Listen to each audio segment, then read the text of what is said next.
Welcome back to another episode of the Trash Talk Podcast. Today we have some interesting hypothetical scenarios to discuss, and we're gonna, the topic for the second half we're gonna keep a secret for now because it's gonna be a bit of a brain fuckery. So we don't want everyone bashing their brains. So we got Sunday crosswords. This one is the one where Jay is going to shine. I've already been told that this one is about actors and movies, which is not exactly my forte. But Jason, how are you doing? I'm doing fine. You ready to carry the halftime show today? I'm gonna need you to step up your game to go big. I'm getting better at these, but the problem with movie trivia always is that there is so many movies, and it just so happens that apparently I don't know a lot of popular movies, so... I feel like you need to go like 80%. Like you need to do 80% of this. I'm not sure how much it is movies and actor related. I mean, usually it's like, like 5 or 6 key questions? I mean, if that's all that they're a topic, then it's okay. We'll that's usually how it goes, right? We had that with like the 4-letter bands. It was like, okay, oh no, that was actually a if it's just a quiz. Theme and you get like the colored ones that's related, then it's fine. If all the questions relate to it, I have. Maybe you don't. I mean, I would assume that it's mostly those. I do remember that in some of the quizzes we had 1 or 2 questions that fit with a theme that weren't highlighted on top of it, but even then it's usually less than half. So it has a good chance of snapping our streak, but we'll get there. How about some hypothetical questions? How about some hypotheticals? This one, by the way, as always, let us know your answers optimally to be as impartial as possible. Answer them before we do, and so that you're not gonna like be influenced by what we say. So like think about it for a second, answer them in the comment, maybe type it out, and then listen to what we say, and then maybe see if your opinion changed or whatever. Let's do it. If you were a dictator of a small country, what crazy dictator things would you do? Okay, so this is not even like a more pick your own stuff. What kind of crazy dictator things? Yeah, no, these are very open-ended for the most part. Yeah, that every dictator would do, because essentially I can do whatever I want, right? So I'd make sure that I guess like I would do actually some social stuff, like make sure everyone is good, like no one's homeless, everyone has the same sort of like capital available to them. And I would make sure that, like, I make sure everyone has the same, for me, who has a lot more than everyone else. But I would make sure that everyone still has way enough. But like everyone lives good, and I live great, basically. It's basically what I would do. So that, like, to the point where it's like no one have, like, people look at international places and it's like, this is not very good. And then, like, this is not significantly better or even worse than ours, so people won't revolt against me. That's basically how we do it. I was about to say, what you're saying basically is you're getting yourself in a position where people don't even want to overthrow you. It's like, yeah, I mean, he technically is a dictator, but like life is fine, so whatever. Yeah, it's basically gonna be like Marxism, but like theoretical, actually correct Marxism, except that there's one guy who just has a bit more, which is me, but that's kind of okay because I make everyone else have stuff. And also, like, people can't change it because I feel like I know better. That's basically what it's gonna be. Oh man, and then except for America, me, I'm better than everyone else. Then like the American government and agencies are gonna assassinate me 600 times, but it's never gonna work. And then I'm gonna build a huge ice cream shop. That's basically. So, what crazy dictator things would I do? I don't even know, man. I guess, the stuff that you said seemed pretty reasonable for the most part. I mean, obviously not particularly crazy dictator things, but the thing is, I would probably just try to make a system that is like workable without being too horribly bureaucratically complex, because we all know how our world ends up going for the most part. It just ain't fun sometimes with all of that bullshit. It's terrible. That's true.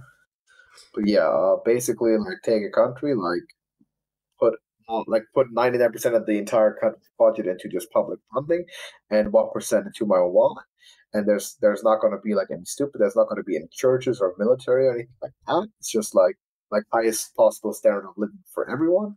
and a little higher than that for myself, because at least I came up with the ideas. So I think I kind of should have it. Yeah, Maybe there's some left over for statue of there me. the problem, of Something course, is if you when don't have military, then you might have issues with other countries that take offense to your rule for whichever reason and just be like, we can invade that guy. That, like, he doesn't even have an army. gonna be a member of we're not going to be a member of any international grouping whatsoever. So we're not going to be affiliated like in an enemy or even in a friendly way, I guess, with any country, unless that country just wants to. But we're not going to be part of any kind of conflicts. Well, but stupid. Then, once they find oil, then all of a sudden Americans are going to be like, hey, they don't have democracy over there. Let's give them democracy. And take their oil. Be any oil. No, There's not going to be any oil. You see my point, right? Like, there would be someone who would find the reason to for sure. for that. I mean, I'm going to ally with someone if I am being attacked, obviously, but I'm not gonna. I'm gonna act a bit like as bad example, but like North Korea in that sense, because they doesn't really attack anyone. They just show off every once in a while, and they just hang out with Big Brother China just in case like someone were to attack them. And because they know that like if North Korea were to attack anyone, like China would turn on them in a second, right? And then basically help the rest of the world turn them into dust. So it's like, just, there's a little pack there, Mr. Putin or whatever, defend me if I'm getting attacked. And that's cool. And that's basically what I do. I think I'd be a good dictator. Maybe. I don't know. Maybe not. How would the world be different if Zeppelins had caught on and were the dominant form of air travel? So that means that they're they mean caught on as in not caught on fire. Yeah, that they were so good that they airplanes, or at least to the point where no one who ever thought to invent another flying apparatus, because this is already the apex, basically, right? I suppose, yeah. I mean, effectively, we just live in a less efficient world. I was about to say, the problem is that, of course, air travel will be slower. But goddamn it, blimps are cool. Blimps are cool, but less safe and much slower.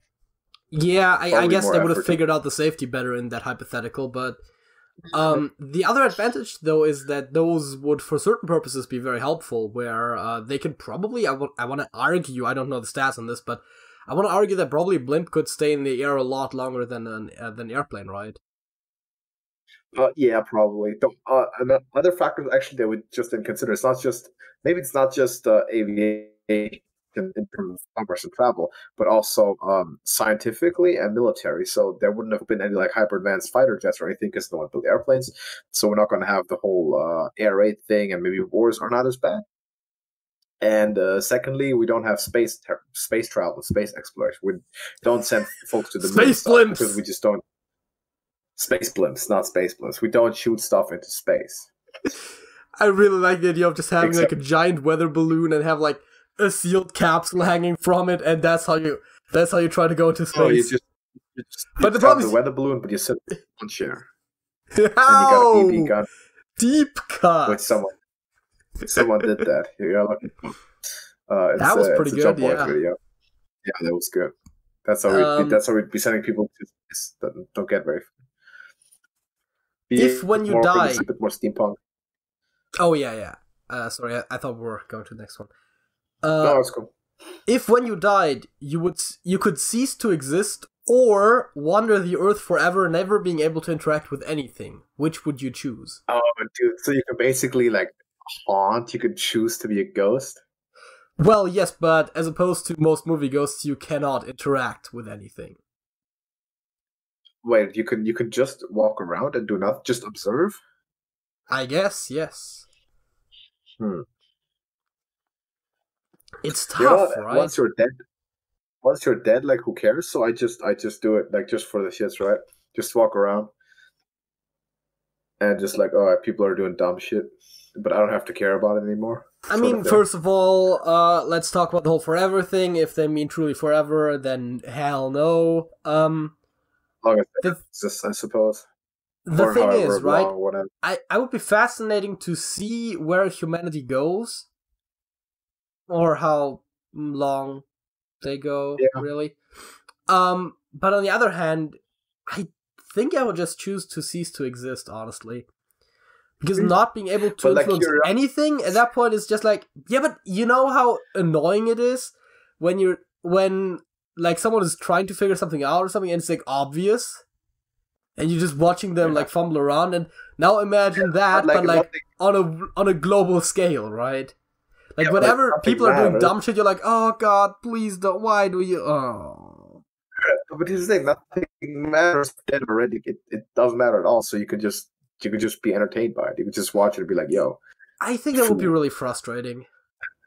I don't think so, because like you have nothing that binds you at all. Like you don't have no reason to care. I don't think. I think that would be quite entertaining. I'd probably do it, because curiosity killed the cat, but I'm already dead, so nothing can kill me. So the curiosity has no side effect there. So I'd definitely do it.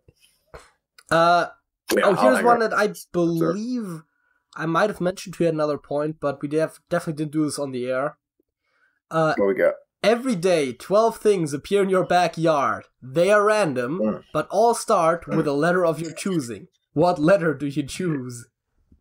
You quickly brought this up, and the first thing I thought, of course, narrow it down to a rare letter, and then try to go for value items. So what does xylophone sell for example? If you pick X, right?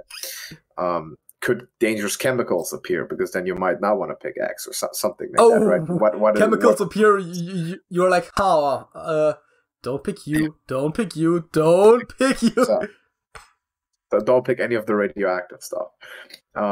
So like, what counts? Well, like what counts as an object there? But I guess you could also just try it out. Pick every letter a couple of times, take notes, average the values out. I mean, you get free stuff. Is essentially what this is, right? You get free stuff. I mean, I guess you don't really get a lot of trial and error there, but because it seems like you just choose it and then you have to live with your choice, right? Oh, you only get to pick the letter once? You don't get to change it daily? I thought you get to change the letter daily. Every day, 12 things appear in your backyard. They are random, but all start with a letter of your choosing. What letter do you choose? I guess not entirely clear. So that's what it is. But the way I understood it... starting with. Yeah. So you'd have to think about that. I'd probably grab a dictionary and actually do some work. Find out like all sorts, like the most amount of objects, do pricing research, like just find the most valuable, useful stuff and then pick that. And discard all the garbage. Yeah, I think I like the idea of like doing some research. I wouldn't necessarily go for most valuable. I would probably go for like least disruptive / destructive. Because you don't want to get fucked over by whatever lands in your backyard. Like, let's not use N because I don't want a nuclear reactor / bomb. Surely anything that starts with the word nuclear to be in there.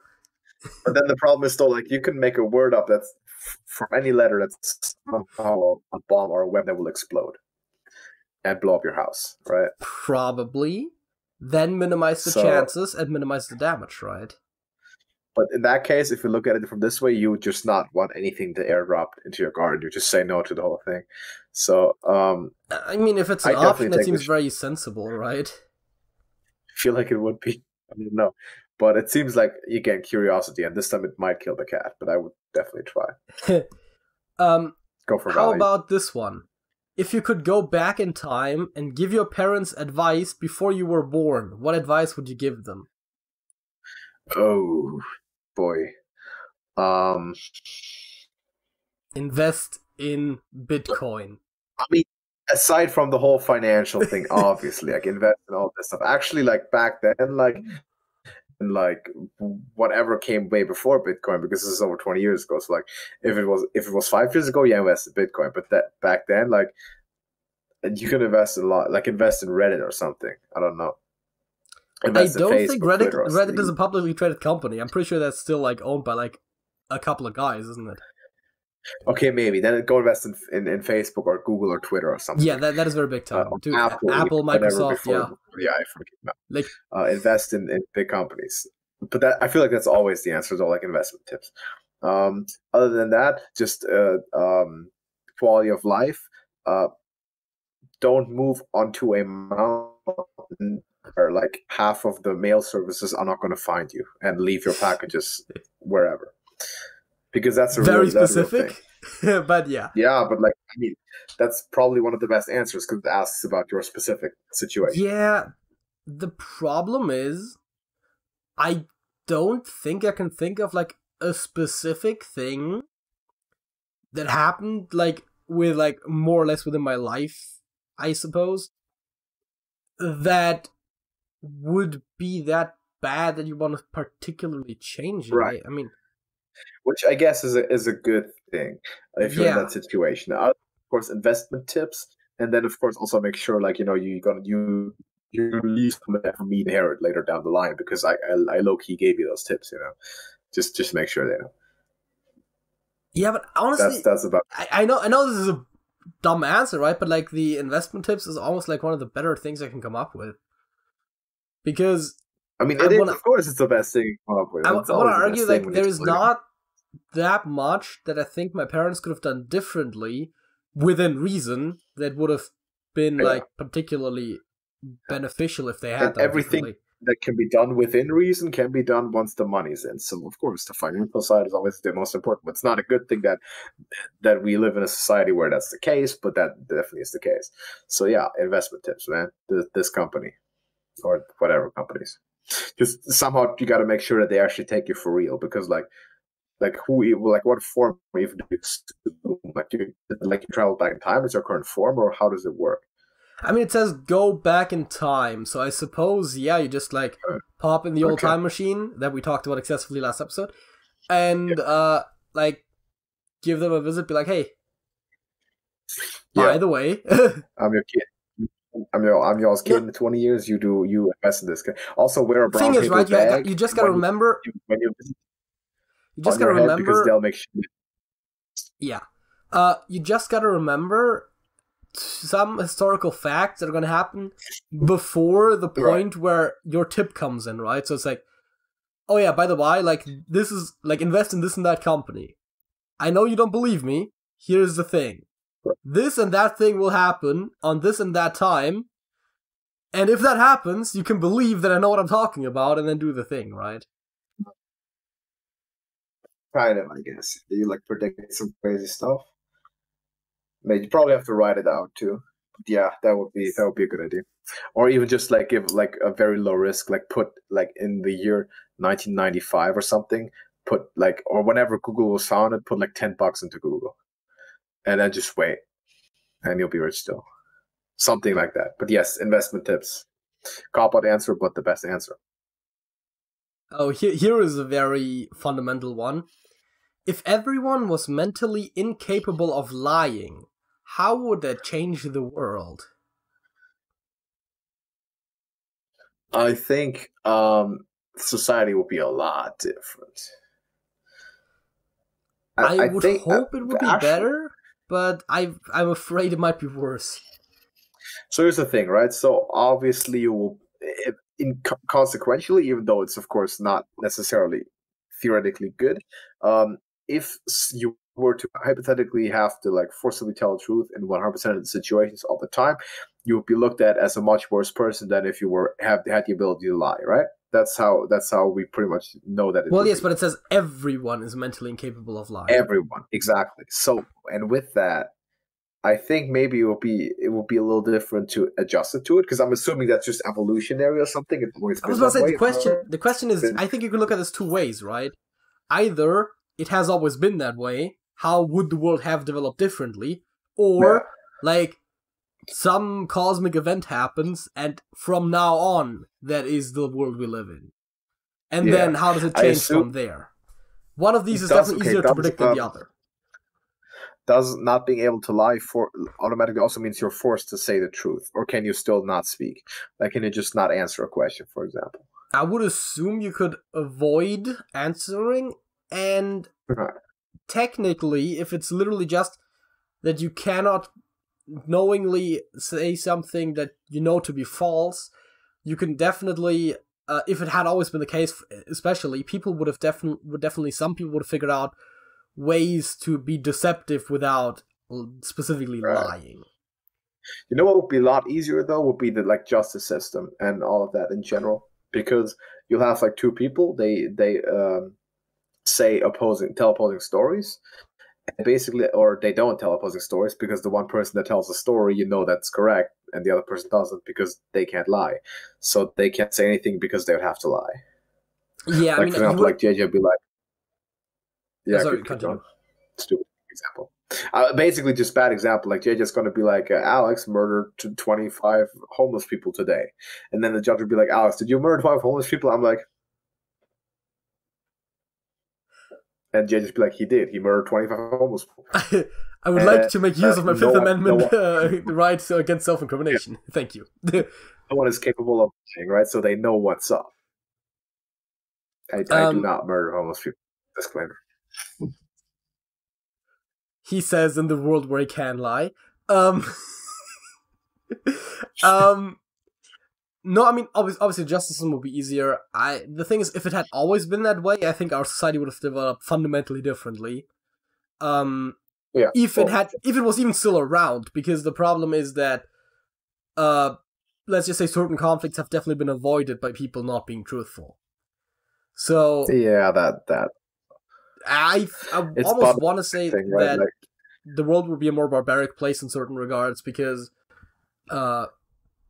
there probably. is no such thing as like nice pretense or whatever. It's just like if it happened like right now and like everyone changed to all of a sudden Like no one snap. can lie anymore, I definitely know that a lot of politicians will be out of jobs. By which I mean like most politicians that are currently People just be elected. waiting for politicians to give a speech, but they're all mute, like they can't talk anymore.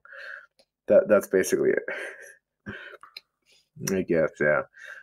All right, give me another one. Let's do one more. Let's see. Is there anything good here? Oh, let's do a silly one. We had some serious ones. If you had to do a dance that had never been done in the history of mankind or be killed, what kind of dance would you do? So, like, this is not as easy as you would think, right? Because it had to have never been done. So do you have to find like a series of movements that no one has ever enacted, basically, right? So what I would guess is I would just randomly spurg out until like whatever cosmic power says, okay, this is novelty and this counts. Show because, me like, what really you got. Yeah, like we can't really know like what has and hasn't been done because you don't have all-knowing vision of all of humanity's history. I mean, the question is, right, is it just something that has to be absolutely unique or something that has just never has been called a dance or whatever, because then that definitely makes it easier. But even if it has to be horribly unique, you would have to just think of combinations of movements that just don't make sense, right? You just try to go as nonsensical as possible, and then hopefully that hasn't been done. I guess, yeah. But yeah, no, why would I die instead? Like, this seems like slightly annoying. Maybe you have to find something first, trial and error. But I mean, not a big deal. You don't have to like include stuff like killing yourself in the routine. You just do some stupid stuff. Spaz out. I mean, also, the more athletic, or I guess acrobatic you are, the more you can use that, because that reduces the likelihood of it having been done before. If like you are like one of like the like 10% of the population that would even be human, like physically capable of doing that, right. That would help. That being said, you just like yeah, you like touch the ceiling, touch your toes, and then lick your elbow, and you're good. Pretty much.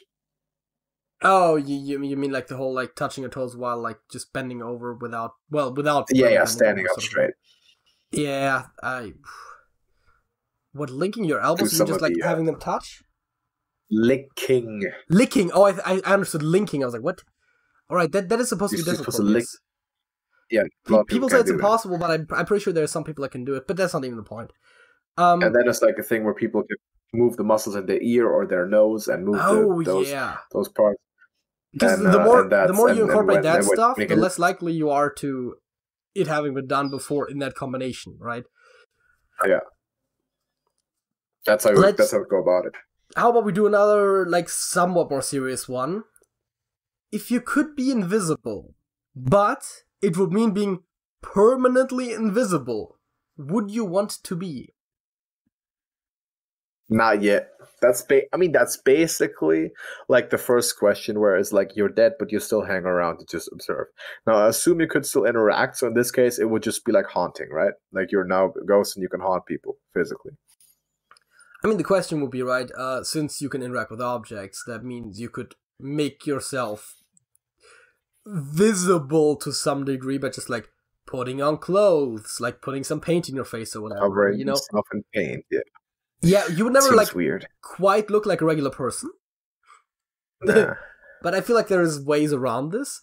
The question is It's just just the thing, like, what's the upsides and the downsides? So that's it, the right? question, of course, is there the upside of like infinite financial gain? Because that's always the most important thing to ask. So can I like break into the most secure bank in the world and steal stuff? No, I can't, because I might be invisible, but I'm still not going to get through the locked doors, and like I'll still alert motion sensors and stuff. Would So you alert motion sensors? I would think so. Aren't they based on lasers who would, if you are not visible, pass through you, I don't know. presumably? I'm not sure, but like you wouldn't get through locked doors. You'd still activate pressure plates. Like guard dogs could still smell you and stuff. So like that doesn't quite work. But on the downside, then you're not like, I mean, are you gonna get a job ever being the invisible guy? That's the problem, right? Also, of course, And how you make hey, there's this invisible man walking around. Like, you are gonna be kidnapped by some crazy government scientists that want to know how you be invisible. You know, that's exactly the problem with having a unique superpower. Always is that someone will try to dissect you to find out how it works. And that's almost always the government. So the answer to that is not at the moment. I will choose it as an alternative option to question one, though, where when I die, I just become invisible and I can hang around, but I can also interact. So it's just an upgrade over the given option. Yeah, no, I mean, obviously, like, oh, you don't die, you're just, like, slightly disadvantaged over where you previously were. Of course, yes. If you could erase one thing from existence, even the memory of the thing, what would it be?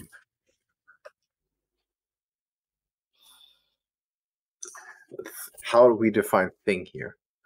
The human condition. I don't like how fundamental can we go? That's the thing, right? I was gonna say, like, capitalism, money, like, can I just go that far? Like, is that something I can do? Capitalism, but then capitalism, but then is the human, like, is human nature still egotistical, for example? Is it still gonna arise again? I mean, like, what do we erase? Fair enough. Humans would probably find another way to screw each other over.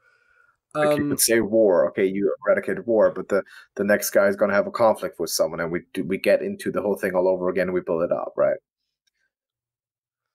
Yeah. So it would have to be something in the mindset of the human, basically. Like it would have to be like greed or something. We are definitely going probably more high level than that question intended, I would assume. Yeah. But it would have to be that, like, if it fundamentally have to be a human emotion, like greed. So that's what I would like. I mean, if you're just thinking physical thing, I don't know, tough. Like, you could say all currency. You could say all weapons. Yeah. I'm not sure how to maximize. Yeah. And then if it comes down to like being like one specific object, then it's almost useless. There's probably no... Okay, yeah. Like, then you would have to basically go like, hey, like, the bullet that killed that one guy or something like that. But then it's like, hey, yeah, there's like 5 more in my gun. Like, I'll just shoot again. Exactly. One specific object is tough, that's true. It just has to be something that's of use to you, I guess. Yeah, because I was about to say, it seems like I'm always trying to think how would like these questions are being asked to, like, the average person to some degree, of course, and like how would they respond? It's like, oh yeah, like that car that almost hit me yesterday. Well, almost wouldn't be that relevant, but you know, it's like the master lock, the local bank vault, something that you can make personally yourself. It's like, oh, like that thing has never existed. Thereby, they just used a different one. Exactly. Yeah, you can go with that even. Exactly. So yeah, that's a tough one to answer. All right, do you want another one, or are we going to the facts? You know what? Let's do another one of those like less impactful, smaller, silly ones, and then get into the halftime show. Sure. If you were required by law to get a full body tattoo, what would you get tattooed over your entire body? My exact skin color, just monotone. I mean, this is bad. This is a bad answer anyway, because then you're there's no such thing, I guess, as clear ink, right? Or is it? I mean, there's definitely ink that's only visible under UV light, I believe. That I mean, I would choose that then. I guess I would. So I mean, that I probably would go would. with, The question is, right? We're getting philosophical again, but if it was perfectly clear, would it still be ink? Right? yeah. I don't know. There's like I mean, it's not that perfectly clear, but it's like like white hair dye, which is just clear hair dye in a sense, like that you mix with other stuff. So I would go with something that would just leave me looking as much as previously before, I guess. Because what does that even include? Does it mean you have to like tattoo your eyeballs too? Oh boy. See, when the first intuitive thing I thought of was like basically just everything from the neck down, but even that technically your head is part of your body, Face right? is full body, right? You have to go your head and I guess your eyes too, your tongue. I Okay. mean, what doesn't basically, right? So I don't know.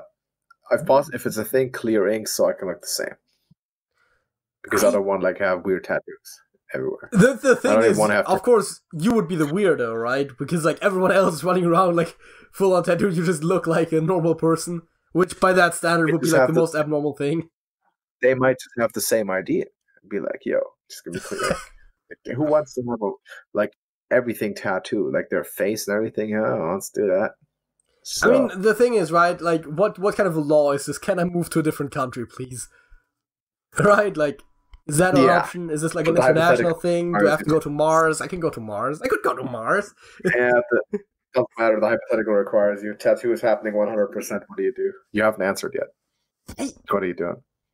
I don't know. I feel like there's some clever ways to go with this. I mean, it will probably be something that a lot of other people come up with, but something like, like a human skeleton or like the human muscle structure or something. I mean, there's some fun, right? Like, yeah, but it just looks like there's some layers missing. If it had to be like classic visible tattoo, something is like funny, I guess. The problem is if I do that, what I just said, right? It's like I expect like every other person will come up with that idea, right? It's not particularly clever. Probably, but then again, does that matter? Like, do you want to be the one guy with the weird tattoo? I mean, I feel like if that was a thing, then creativity would probably be more positively looked on by at least some people than just like very uniform basic stuff, right? Generally, standing out to some degree is usually seen as positive. I guess, yeah, I would go with clear ink if possible, and just. But let's get into facts, man. Let's do some facts of this week. Let us do some facts of the week. What is your fact of the week, JJ? Well, so as you might know, this is our 150th Trash Talk podcast. But what even is a podcast? Well, you see. What even? Vsauce, Michael here. What is a podcast and how does it work? What does it mean? All right. So something that honestly I never thought about, but the word podcast comes as a combination of two other words, believe it or not. One of which is broadcast, not particularly surprising. The other one is iPod, as in the Apple product. Which, by the way, means... I thought it was... Which, by the way, means that you could argue, like, hey, your podcast is not truly a podcast, it has video. Well, I'm pretty sure the newer iPods can play video, so, suck it. Yeah, so that's where it comes from. I really most just want to use I saw the origin of the word and I was like, it's not surprising, but I never knew that. So I guess I'm gonna share that. Interesting. So did Apple ever make the first podcast, their App Store, or their iTunes or whatever? Whenever you could go on with your iPod and grab the next broadcast, and that just became the one. I don't know, actually. I just know that where the word origin is. Or something like that. Maybe, I'm not sure. But you don't have to look it up. I would assume it would be Apple related in that case. But podcast is an episodic series of spoken digital blah blah blah blah history. In October 2000, the concept of attaching sound and video files and RSS feeds was proposed as a draft by Tristan Lewis. The idea was, blah, Jesus Christ. Podcasting One obscure method of spreading audio information, recognized medium, radio programs, blah blah blah. The first application, it's possible. The first application to make this process feasible was HYPOTHETICAL, developed by August. So, I guess if the software that allowed it to become a thing is HYPOTHETICAL, then that probably was on iPods. Yeah, I would imagine that's what, though, because that's like the old MP3 player, or the MP3 player that Apple makes. Yes, it is the Apple MP3 player. God, all these years we've been like low key doing an Apple thing. That's terrible. Yeah, I mean it's very much grown beyond that.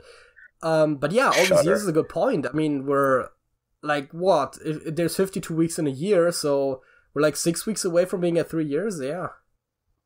6 weeks. That also means it's almost JJ's birthday. Like, what the hell?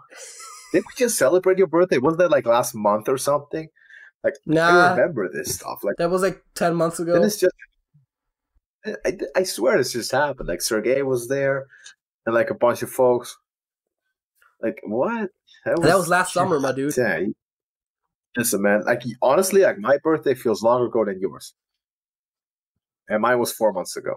Well, it ain't. It ain't. It's my birthday in a little over a month. Yeah. Well, actually, a little over 1.5 months. But yeah. It's actually Sergey's birthday even before yours, which is also crazy. But my fact of the week is that, and I think I have this in my brain correctly, New Zealand is technically its own continent. Only about 25% of it is actually above water because it does have its own tectonic plate, which differs from the one that Australia and the rest of Southeast Asia is on. I did not know that. But most of it's underwater, so you can't see much of it. It's pretty small, the above water part. New Zealand. Maybe that's why it's very different from Australia or something. I don't know, because they don't belong like together. I have no idea, but that's the fact. There you go. Let's hop into the halftime show. Well, let us do that indeed. And we kind of mentioned this. All right. The Sunday crossword. This crossword, and you said it's about movies and actors. Yes, it's actor and movie. I assume we gotta match actors and movies. Let's see. Wow, that looks tough, actually. That's got right there. And play. We got 20 minutes. King of the Elephants. Was it? Oh, it's probably, no.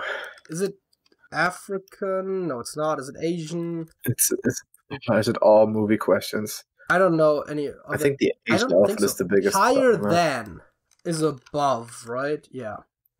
Oh, that's not a movie question, at least. Yes, director Woody. That seems like a movie question. Wait, Woody? Like, is it Woody Allen? Like, I've even heard of this guy, Woody Allen, right? Allen or Ellen? Ellen, okay. Allen. Yes. Wow, King of the Elephants, I still don't know. Canaanite God. I don't even know who those are. Baal. Oh, Baal. B-A-A-L. Yeah, that makes sense. I know. You ever heard of? Listen, I've heard of Baal. I've heard of what? New Canaan.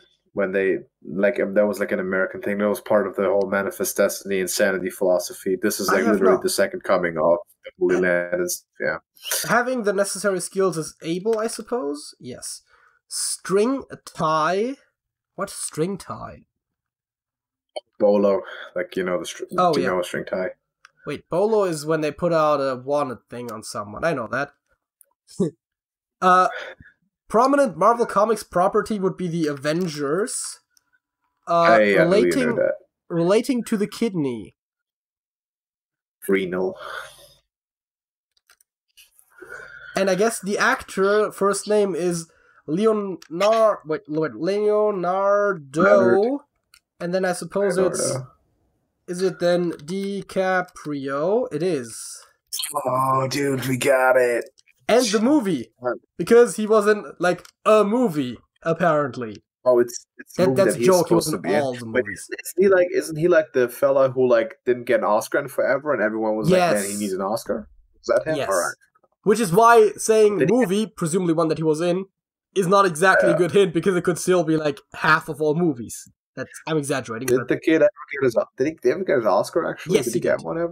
He got it. Oh, He got it for the one wilderness survival thing that he did recently. all right. Stylish allure. What is it? Glamour? Yes, it's glamour. Glamour. Huh. Scott Joplin composition typically. Are they rag? No, they're not. Okay. Rag. They're rags. They might be. Demand from Audrey II. God, what was it? Feed me. Feed me. Dude, you know stuff that I'm not even getting context. Central Pennsylvania City. With double O, what's it called? Altoona, right? Is there another one that fits? Altoona. Homer's characteristic exclamation is "dough." Dueling weapon. Dueling weapon. Like a sword? Like a gun? Like a... I don't know. Starting point for a famous march. What march would that be? I don't know. Becomes less bright as fades. Marry without parental consent. I don't actually know that. Lucy's best friend. Is it Ethel? Jada, it's elope. Elope? Elope. What do you say? Elope. Okay. Then the dual wielding weapon is EPE something. I should probably know this, but I don't. Starting point for a famous march. I'm not sure if Alex is frozen or if he just has that expression. I'm gonna go with the former. So you can't hear me. Oh, now I can. What is the dueling weapon? You can hear me now? Yes. There goes an E goes in there. There goes an E goes in there, and then Selma. M-A. Selma. I was like Loki spurring out because I was shouting the answers, and you just keep going. Diplomatic representative. E-M... Ambassador. Ambassador spelled with an A. Emissary. Emissary. Right, emissary. Emissary? No. Is it just one R and then I-E? No, is it Emissary. Emissary as an I. Emissary. Yeah. Am I lagging? Is my audio lagging or something? No, now it's fine. Why? Emissary? There we go. Yeah, because you're reacting really late. Stuff. I mean, to be fair, there is half a second of delay because of reasons, but well, on both ends. But aid abbreviation. Suffix to change a noun into a verb. Ing? No, wait, that's not the right one. ISE. Oh, no. Oh, right. ISE. Yeah. Aid. Assistant. Oh, that's what it is. European Transportation Pass. It's probably Euro something. Is it the EU rail? It sure is. Let's do the down ones there. I suppose that makes sense. American marsupial. I mean, it has to be an opossum, right? Possum, the opossum fits. Yes. Not quite JFK. I don't know what the answer is, but the question's hilarious. Tabula rasa means blank slate. U.S. Cabinet Department. I assume that's what DEPT stands for. It should be department. Yeah, but we need another letter. I guess there's too many. You'll find her here.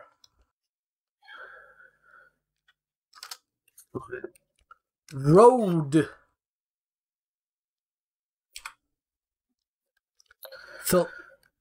Thelonious Monk's instrument. Piano. ER actor Leland. That's yours. Yeah, no, I don't know. The Congress or the cabinet department could be the ENER now, because there's an N. ENER. Okay, yes, that is correct. Yes. Road, by the way, that we have like most of those letters, as well as ER actor Leonard. I still don't know though. also, there is not quite JFK. We have one extra letter there, and we have a bunch of letters for "You'll find her here." But we can also just keep going. Let's do the one set. Let's keep going. Christopher Robin Creator. Ooh. Oh god.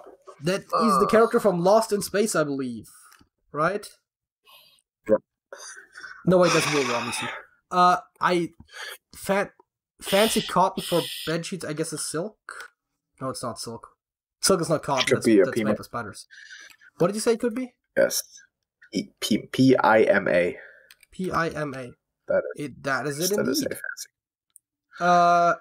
So, follow up to Thriller.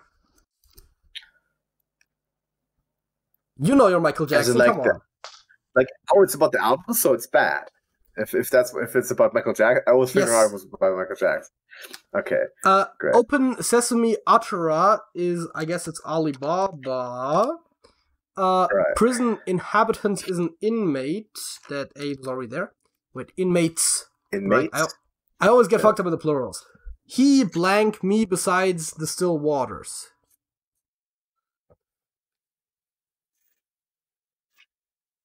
He blank me beside the still waters. There's also still Christopher Robin Creator, M blank LN blank. Give to charity is donate.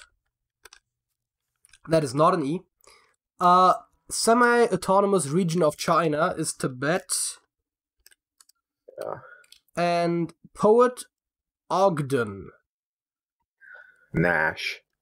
Is the line on the right side, is it like Romeo and Juliet and it's lay dead, but it's lay death? And it's like weird old English? Like L-E-A? I was about to say, how would that... Okay, yes it is.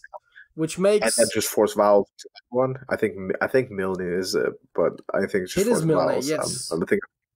What's this JFK thing? Strip? Airstrip. Oh, it's Airstrip.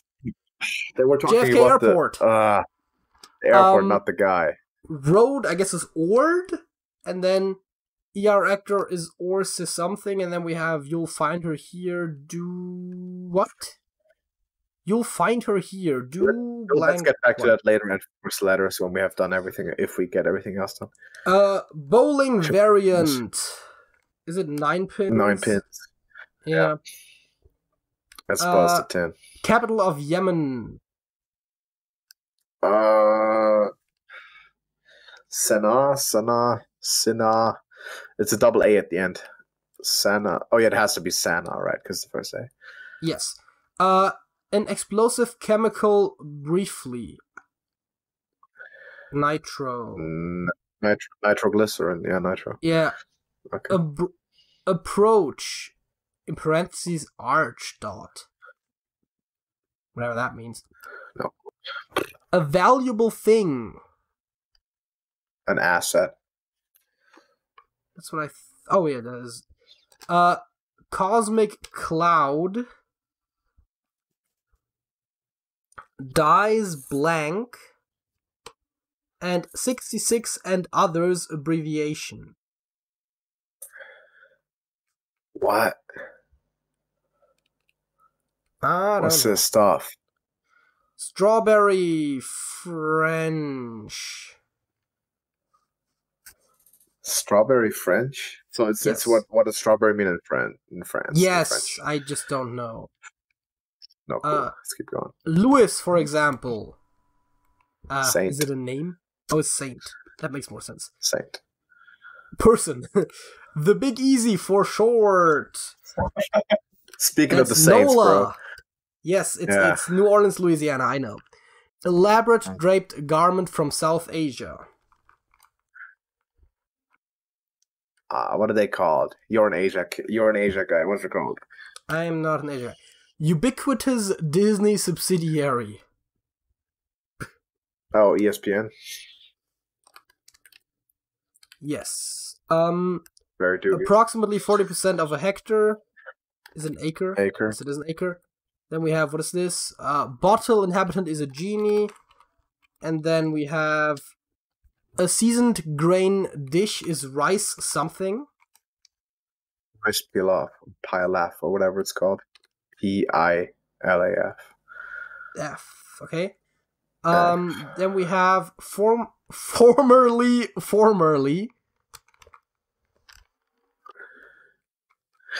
Also, before so Erst. Dude. That's like advanced snob language. I hate it. Yeah, we have to hurry a little bit. Prefix meaning over or upon. Is it epi? Yes, it is. Epi. Silent assent. Wait, assent. Nod. Sound? Okay. Negating word is not, which means that this movie name ends in tion. Oh, it's Inception. It's Inception. Easy. You heard of that? Tuna variety.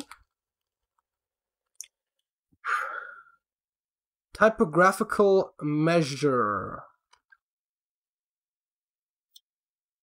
Bob the Builder motto, yes we can. Greek god of love is Eros.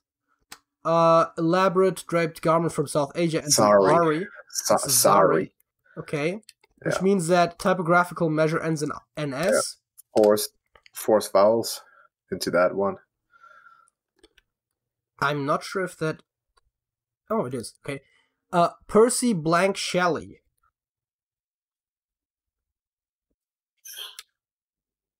Linney or Dern?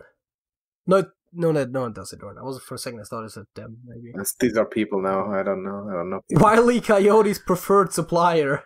What? Wile E. Coyote? Yeah, no, that is correct. Yeah, what's it called? ACME? Oh yeah, that is what it is, That's yes. Yeah. Defunct gremlin manufacturer. Who made that movie? Simba's wife. Oh, there is so much movie trivia in here that I don't know. Unskilled. Declare or propound. Hey, how about this? Balkan Nation with an A. I think he's lagging again. Isn't that fun? I think I'm new here. I could barely hear you. You're very much cutting out. So, what was Balkan Nation again? What Balkan Nation with an A? Yes. Albania, right? It has to be Albania. That's the only one. Yes. Caribbean island grouping whose capital is Georgetown. Caymans. Cayman. AY. I was about to say, that does not fit. Caymans. AY. Yes, Cayman Islands. Trapezius, deltoid, etc. are muscles. Muscles. The bottom one could be assert. Is it Naila? It is.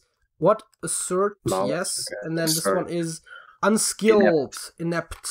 Yes. We're getting there. Italian mountain range is the APE something. Farm vehicle is a tractor. Response to an unwanted disclosure is TMI. Too much information. Spooky is scary? No, it is not. Is it eerie? It is eerie. What's the mountains? I said like a... God, I know that. The Damn blank it. Of the rose. Is it fame? Name? No, it's not. Name? Yes, it is. The fame of the rose. I don't know. I was just thinking of AIM words. CIEPA, CIA, EPA, and others. It's agencies. They're agencies. Be careful whenever you think of N-words. Authentic colloquially. Legit. That's where it's legit. Yes. Yeah, we go. City near Dallas. Ends in an O. Plano. Yeah, Plano, I guess. Stranger. Let's do the downward one. So. Dog food giant. Is it Alpa? No, it's LP. Alpo. Something like that. Alpo. It was like it had to be well. Castrate. Gale. What? I don't know. No clue. Mild oath. It's an what are the modern Egad. Oh, Apennine. Just an E. And Egad, I think. Yep. Stranger could be otter. As in not a strange person, but it's stranger and strange. Ameliorated. I'm hoping I'm saying that For right. God's sakes, words. These words. Angry, irate, Irate. What I am right now. stately. Is it regal? It is regal. Regal, yeah. Repeated word in an Oscar-winning song. S-E-R. Oh, dude, Case Sarah. That's what it is. That's gotta be it, right? What? Sarah. Case Sarah. Oh, yeah. Yeah. State of matter without fixed shape or volume is gas. Scheduled time for a broadcast is air date. Struck forcefully. I don't actually know what Nailed. Oh, that makes sense, yes. Nailed. Muscle spasm often on the face is a tick. Approach, or we have 66 and others, dies blank. Oh, it could be DS as well. Blank, on Cosmic Cloud. Force, for the first one, force vowels. There's no vowel there yet. Rate, RTS. Raz, probably, yes. And then any approach, an ear. An ear. An ear. Okay, listen, we gotta you'll just find her things. here. Go to left. Actor. Go to the left first, I guess. There was names there. Oh, there is still stuff there as well. Yeah. What is it? Linny or Dem? Is it Laura? Yes, it is. And then this is Percy right. blank Shelley B. What? Drop in letters. Just drop letters. 2 squares. You got over a minute. Just drop letters. We have it. It's gotta be a win. I mean, you easily have it in that time. I'm not even trying to think about this. All right, let's go. Full minute, easy win. Knew it all along. We got it.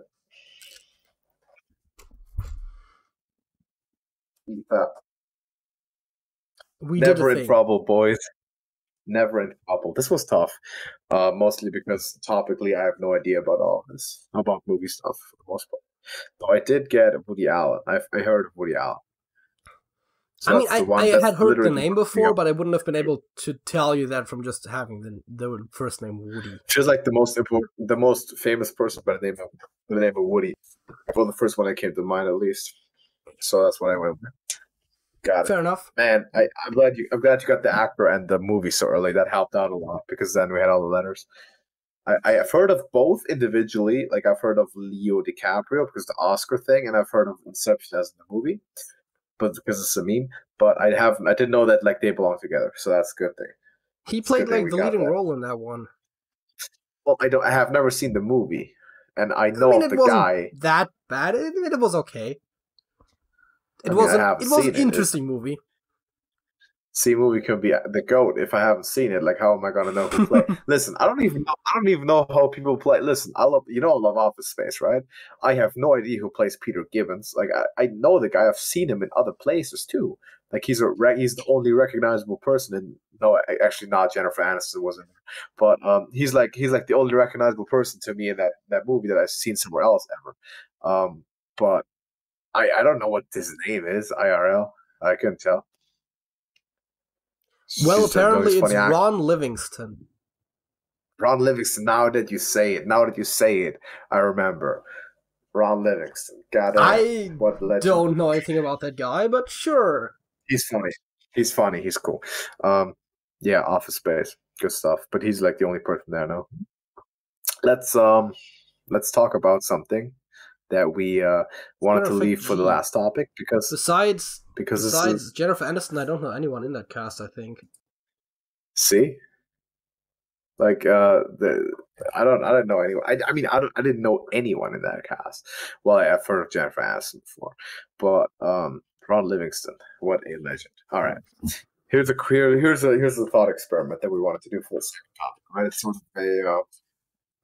sort of a bit of brain fuckery, and here's the basic concept, right? Let me pitch this to you. Assuming that no one has ever so far come from the future traveling back in time to us, right? Which we have to assume hasn't happened because we don't know of it, right? So at least we don't know that anyone has done it, so we assume they didn't. Would that prove that time travel is impossible for all eternity? Well, first of all, no, that doesn't prove it. It would suggest Doesn't it to a certain degree. There is it two proves fundamental ways of time travel, first of all. Forwards and backwards. One of those is definitely more exciting, but forwards definitely causes less problems with... more exciting? Stop a second. I feel like you just asserted that and we totally disagree on it, probably. Which one's more exciting to you? What? Backwards is the more exciting one, conceptually. Okay. I thought you said, like, I was sure you were going to be the kind of guy who would be like, oh yeah, traveling to the future is more exciting than the past. I mean, I think that traveling to the future would be more exciting, but like conceptually, time traveling to the past seems a lot more off the wall than to the future. Because effectively, time travel to the future just means time passes slower for you than for everything around you, which you could do with gravity. As far as we're aware, you just go very close to a black hole, and then here comes the difficult part: you get away from it again, and now you're in the future. Also, like, hop up on the moon or something. It doesn't do much, but it's a little. Yeah, no, but if you're next to like a object with a strong gravitational force, then it literally bends time around you. Not a big deal. Then there's two ideas about time traveling to the past that come to mind. One of which is wormholes, which presuming we cannot just generate them as we wish, it could just be possible that there is no wormholes that have been found at the time that we're aware that we can travel through them into the past that would lead to our time. It could be that a wormhole opens up tomorrow that is accessible from the future, but it just there has not been one before. So that would be possible. Space. What? Here's the thing. It opens up in the same spot. But since the wormhole is basically transcendent of time, there's no certain point in time where it pops up. It is there. That's what you're saying. Yes, it connects 2 points in space-time, right? That's the idea.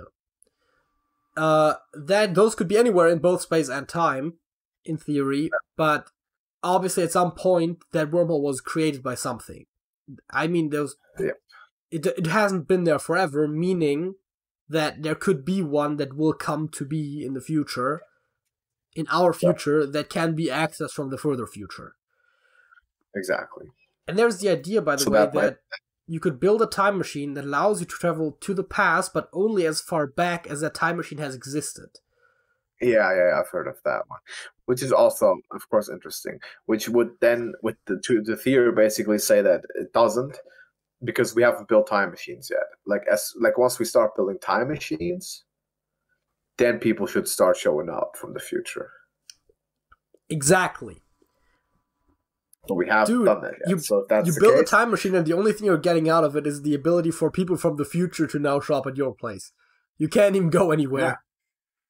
It's pretty good though, and they're not even gonna come to buy time machines because that's already a thing at their time. It's awful. Like, yo, I love the idea of finding a time machine and going to the future to buy a better time machine. Come on over to the past store. Okay, what do y'all sell? No, man, t-shirts. No, nothing too exciting. Nothing that you would really want. That's how that would go. I also don't think it proves it, though. It's an interesting thought to have. Because, well, if we said it proves it, we'd have to assume kind of two things, which is, for one, that people, like, that it is possible, just not discovered yet, because the assertion is, does it prove it possible? No. Could be it's impossible, like you said, but not discovered, because you can only go back to the time where you discover it, or people just have never bothered to come back to our time, specifically. Or people never discovered it, but it is possible. Also possible. I mean, it is possible that the human race dies tomorrow because someone decided to push one of their buttons where they send those little nuclear missiles, and then everyone else does the same thing, and then so basically, like, the entire human race and life, and even like the Earth and the universe could already be gone and just die off, and no energy is left, and the universe ends, and over the entire time humanity has never discovered time travel, or done it at least. That is possible. Yeah, There's I also think still so. the possibility that there is time travelers from the future living in the present right now that are just not being obvious about it. People are saying Matt Groening is a time traveler. I think if anyone's a time traveler, I think it's Matt Groening. Okay, listen, That's right? I you. hate that so Yeah. much because The Simpsons talk about the future all the time, and every now and again they get something right. Boo fucking who? Who would have thought? Though they did get some scenes pretty spot on, you gotta say. Sometimes it was quite fun. Remember that one time when The Simpsons predicted that Trump was going to become president? Which was a joke because he ran for president that one time.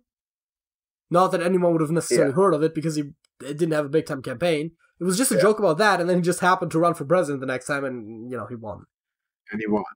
And they had that scene where he was giving the speech, and then Lisa was standing there in the exact same spot that the freaking Greta Thunberg was standing and looking at him the exact same way and stuff. Yeah, that was interesting. And there's more of those, of course. But yes, if anyone, The thing is, if you take enough obviously shots, you're gonna hit some. Okay, that's just. Yeah, probably. I mean, And I the thing don't is, think he is. I'm just saying yeah, no, anyone is.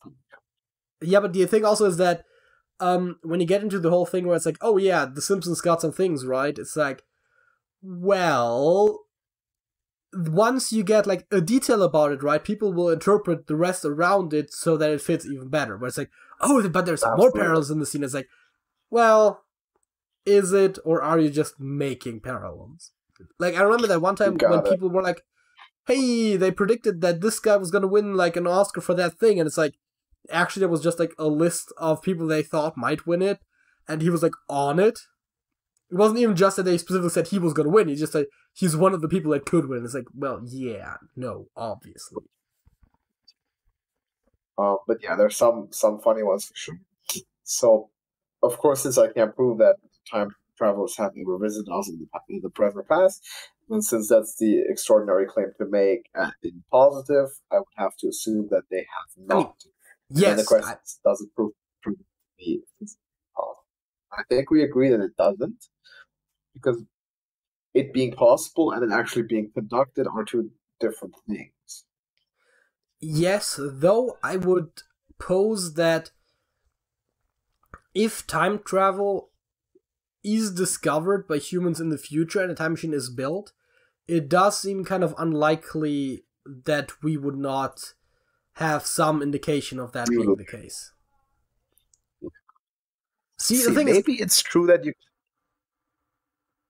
be saying that if someone were to like invent a time machine in the next, like, say 10 years, right? There'd be a million time travelers in Nazi Germany, right? Like, that's just... Oh, probably. Either trying to kill or support Hitler. I would hope mostly kill, but yeah. Would they even go to Nazi Germany? I feel like it's always like kill him, like when even before he gets thrown out of art school, so he's never becomes a politician at all. Yeah, go to Austria, kill Hitler. Fair enough. Go to World War I and then just shoot him or something like that. Oh, yeah, that's always. That would be a very nice way to deal with it. It's like, hey, this guy was in a position where it was very likely that he was gonna die. He died. Very subliminal. And no one would investigate it, right? If this failed art student got like shot in the middle of Vienna, like someone might still investigate that. Yeah.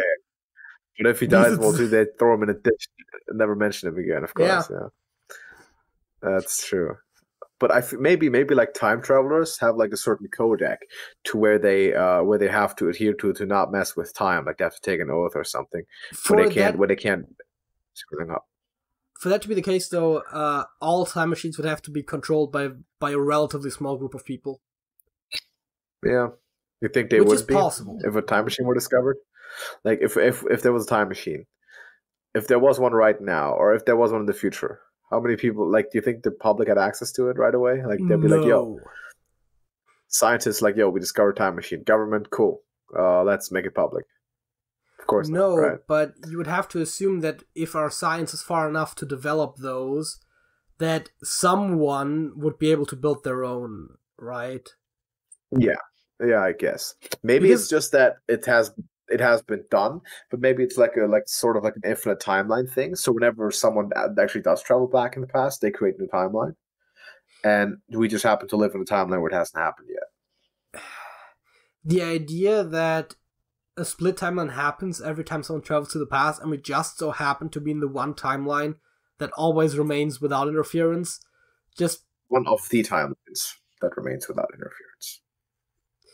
Seems statistically unlikely. I mean, yeah, you don't know how many people have traveled. Maybe one person ever did, and he just created a different timeline. So that's two timelines from whenever he did that, and we just happen to be in the one where he didn't show up. The problem is, right, you have to assume if time travel is possible, and then multiple people would be able to develop time machines. If multiple time machines were able to be developed, multiple people would have traveled to the past. If multiple people traveled to the past, there would be a lot of forks in the timeline, and us happening to be in the one timeline where no interference happened is then statistically unlikely. Yes, obviously there will be millions of timelines before travel happens, but our timeline, times 2 to the power of the amount of people traveling back, well, or groups I should say, because if they travel in one group they would presumably only split once, makes it minusculely unlikely. Once there's say there's 5 different instances of people traveling to the past, and we just happen to live in the timeline where it always split to not being the one with interference, then it's literally a 3% chance that is us. That is unlikely. It's 97% that we would have had at least one time travel in our timeline. Which, as far as we know, we haven't. But of course, we can't prove that we have. Although that is, of course, assuming that the timeline's forks happen in a exponential way rather than it splits once and then. Right. But I guess it would have to happen in both timelines. Still, the next person would try to go back. So, presumably, it would be exponential. Yes. So and again, maybe they can only go back in there. Because by that logic, if 5 people were to go back, it's 3%, right? Or 5 instances of time travel. If we go to 10, it's 0.1%. So, right, the numbers become minuscule. Does the timeline split at the exact point whenever they have traveled back, and they create their own? I would assume that. How about this one? Their moment of arrival splits between original timeline and affected one. That's what I thought. How about this one? Whenever someone time travels, they mess up that timeline. That leads to inevitably leads to some space-time garbage, which means that our timeline exists because no one's ever time traveled within it. But as soon as someone did, it would be eradicated. And whenever someone does, that timeline gets destroyed somehow. Then it would still be. Then every instant of time travel would still split it. But there would be no instance of time travel in the split-off timelines. But even then, if 10 instances of time travel had happened, the fact that our universe, the one that still exists, would still be less than 10%. And again, I'm not saying that it isn't possible, I'm just saying it's unlikely. But okay, if it was, right, we would just be here in another timeline where everything is the exact same, except no one has traveled through time. Yes. So how would, of course, the one that we exist in, no one has traveled through time. Is that 100% chance if the theory is true that time travel messes with the timeline? By virtue of us still existing, kind of. But you would have to assume that... So if you say if time travel exists, it's statistically unlikely that our timeline hasn't been affected yet. I'd argue no, it's guaranteed that it hasn't because it would destroy it. And if it had, we would be in a different timeline where we would say the exact same thing in every way, except that time travel hasn't occurred. Right? So in whatever timeline you say that it's statistically unlikely, actually it's 100% sort of thing. I think not too unlike the Monty Hall problem. This depends on from which angle you look at it. Maybe. Well, Monty Hall is pretty clear. No, it doesn't have anything to do with that. I'm just saying that the point is that if these timeline splits with the eradicated timelines happen, then the fact that our timeline has survived, say 9 instances of time travel is 10%, but of course, if you look at it from the fact that our timeline exists, then it's 100%, right? So you can look at it either way. What difference does it make, right? Like the chances that we exist in this exact way is 100%.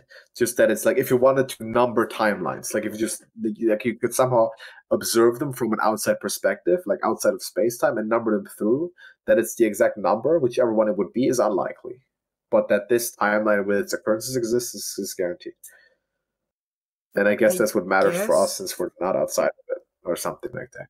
Have you seen the video that came out on Numberphile recently with Lewis Carroll's red and blue and green balls with the probability problem? I have not. No. So it's actually very simple, and it's the predecessor to the Monty Hall problem, right? So you have a bag, and there's one ball in there, just one colored ball. Oh yeah, no. Actually, I think I did see that, but keep on explaining for the audience.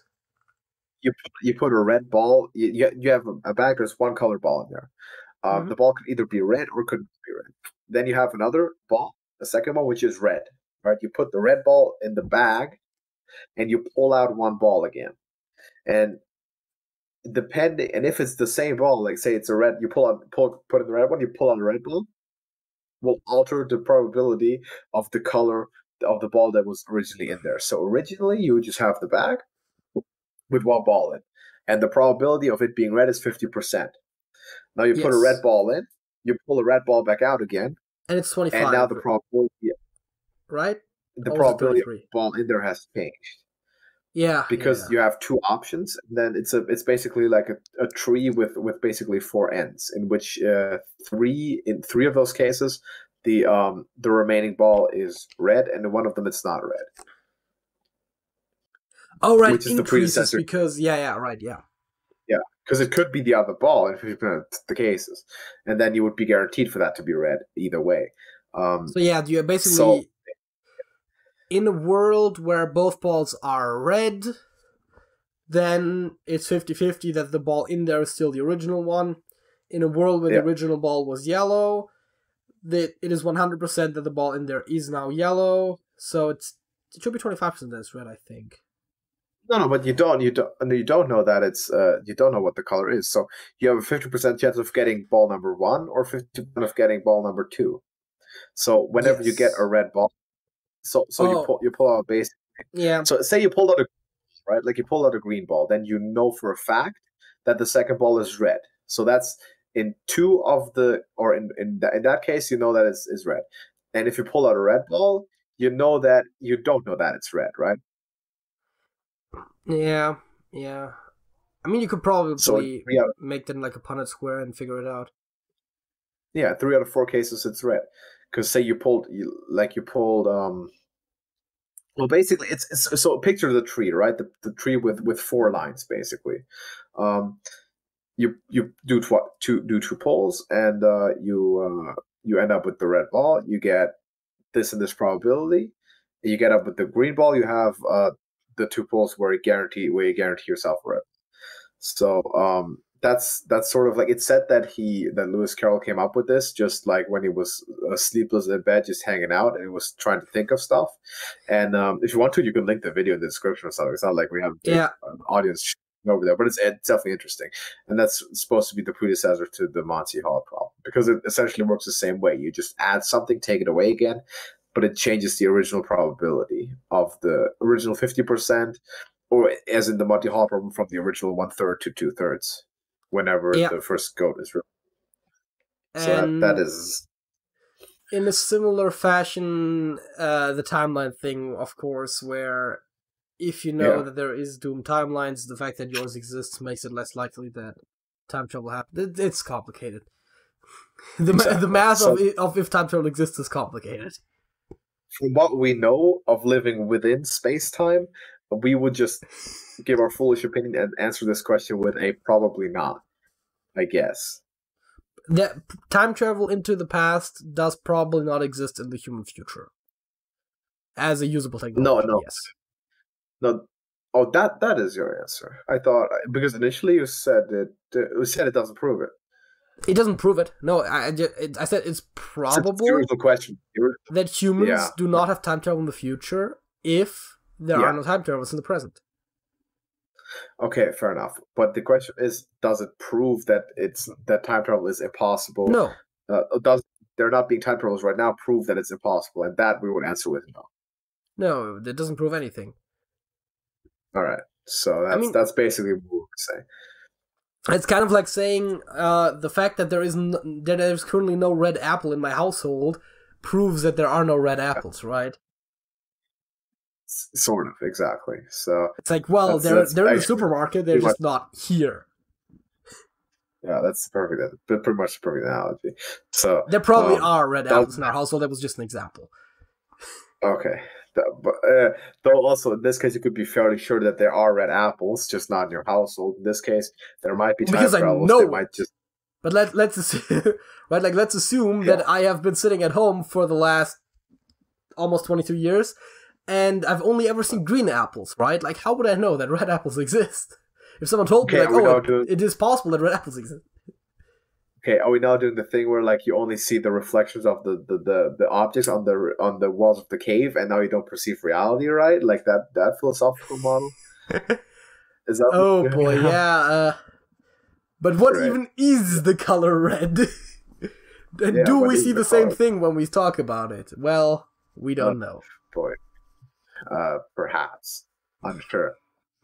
But yeah, we would say it doesn't disprove time travel. And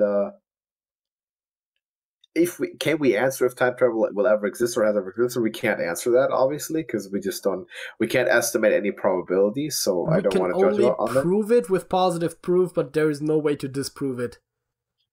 That's kind of the same thing as with does God exist, right? It's like while in that case it is a lot more reasonable to assume that there is no God. Right. We could only know for sure if there was one and he showed himself. Exactly.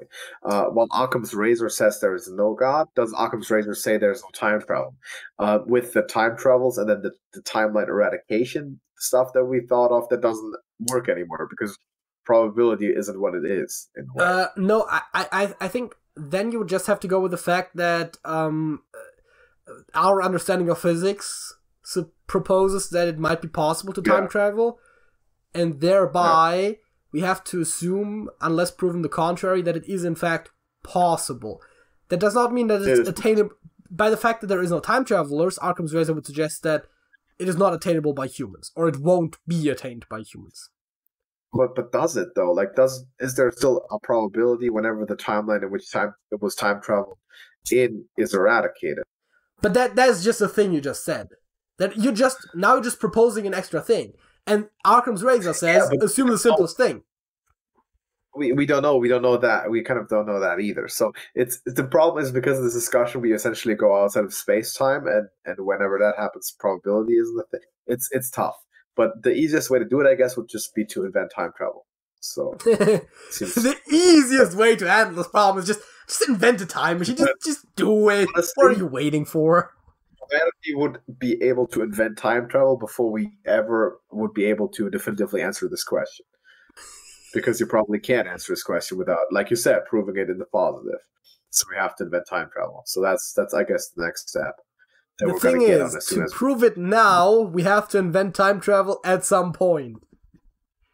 Yeah, let's do it. We are gonna be the ones who invent it, and then we just go back and everyone sees us. And we destroy their timeline. Be like, yo. Let's do it. Fuck this shit. Let's TTV, time travel television coming to you now. Time travel television. Coming to you live from the future. That's monopolized. There's a lot of cash to be made with that. We'll get into that. It's like interdimensional cable, man. We got everything. Whatever you want to see, you got it. That's what we're doing. But yeah, let's stop with this discussion. It's been enough. Thank you for watching. We have a song of the week before we get out here. Drop a like on the video, by the way. As JJ, what's your song? Well, so I'm gonna give a little bit of context. We mentioned every now and again. We have a playlist that we use to share music between the two of us on YouTube. Playlist. You better not have picked the song I've picked. And that playlist reminded me of the existence of a band that I whose music, ironically enough, I tend to not like, but it's not mine. it reminded me of a song that has a title that is very similar to that band's name. And that is a very long way of saying my song of the week is Amaranth by Nightwish.